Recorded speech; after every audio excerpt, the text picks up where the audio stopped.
ยุ่งหมดเนาะ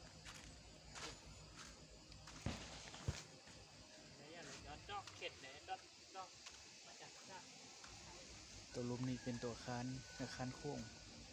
อาคารการค้าอาคารนั่นเกี่ยวกับห้านขายเครื่องส่วนตัวอยู่ทึงตัวเห็นไม้ข้าวนี่จะเป็นอาคารที่ว่าเขาเจ้าเดี๋ยวนี้เขาเจ้าล้มกันว่าเขาเจ้าสิทับทิ่มมันมีหลายเจ้า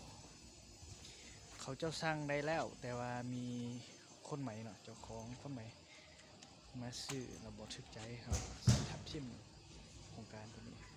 3 สั้นทั้งนี้มีดอกไม้เนาะ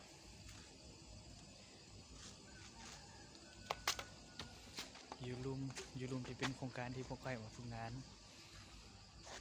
อาคารโค้งต้นไม้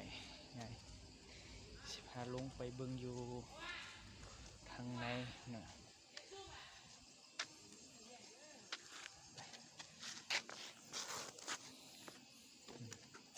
แค่เจ๊เป็นไรนะขั้นใดค่อนข้างว่าแคบหลายเนาะกันเพราะว่าย่าง2 คนนี่แต่มันสั้นโพดเวลามีคนขึ้นคนลงคนเท่าหรือว่าคนมีลูกก็อยากขึ้นยากเนาะขั้นใดก็ยากสั้น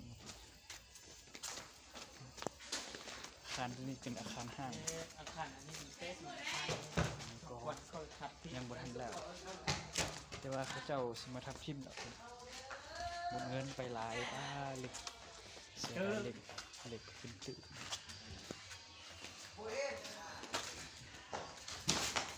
มันมีห้อยแตกหมดเนี่ยมันแตกหมดแตก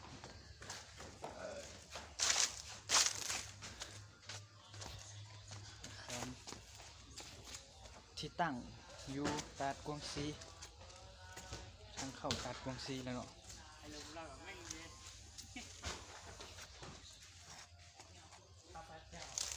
นี่เลย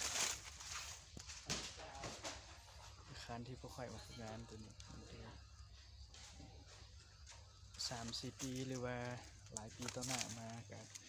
สิบมาในฐานะที่เป็นกรรมกรแล้วสิมาในฐานะที่ว่าเป็นลูกค้าหรือว่าเป็นคนที่มาเยี่ยมยามโดยบริเวณกรรมกรอาคาร